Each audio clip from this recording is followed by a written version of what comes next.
નમસ્કાર દર્શક મિત્રો, બ્રેકિંગ ન્યૂઝમાં આપનું હાર્દિક સ્વાગત છે. આપ જોઈ રહ્યા છો ગુજરાત ન્યૂઝ 24.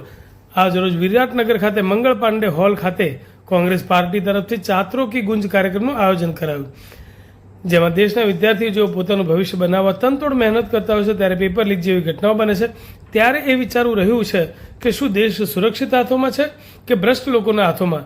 ત્યારે આ મુદ્દે ચિંતિત કોંગ્રેસ પાર્ટી વિદ્યાર્થીઓના પ્રશ્નોને લઈને વાત કરે છે. ત્યારે ડરેલી સરકાર આ કાર્યક્રમો કરવા દેતી નથી.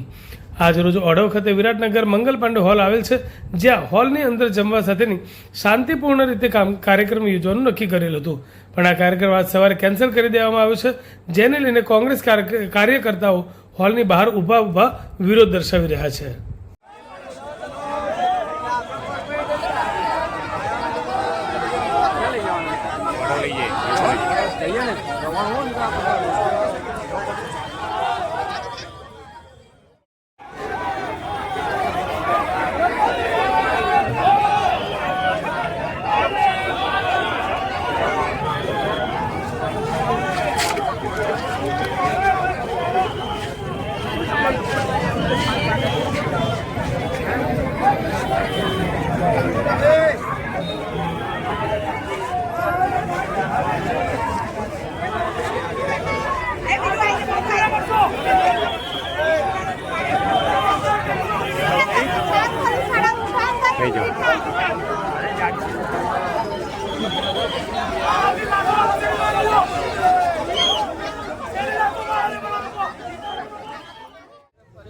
અને એમાં યુવાનોને જોડીને ખૂબ રીતે સારી રીતે યુવાનોના જે પ્રશ્ન છે ખાસ કરીને એજ્યુકેશનને લગતા, હમણાં હાલમાં જે નીટની પરીક્ષા હતી તેનું પેપર લીક થયું ત્યારથી વાત શરૂ કરી અને મા બાપના કેટલા પૈસા ખર્ચાય છે, આખી આ જે સિસ્ટમ છે તે સિલેક્શનની રિજેક્શનની લીધી છે.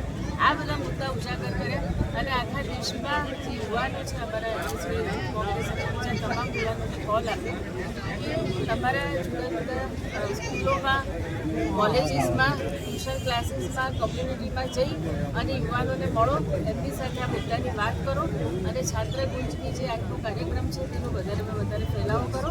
રજિસ્ટ્રેશન પણ અમે ઘણા બધા કર્યા છે. અમદાવાદમાં જ લગભગ 15,000 જેટલા રજિસ્ટ્રેશન થાય છે.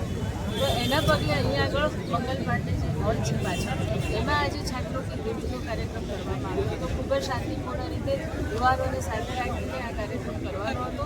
એમાં આ જ વાત કરવાની હતી, રાહુલજી ફિલ્મ પણ બતાડવાની હતી, એને માટે એક મશાલ સરઘસ પણ કાઢવાની વાત હતી.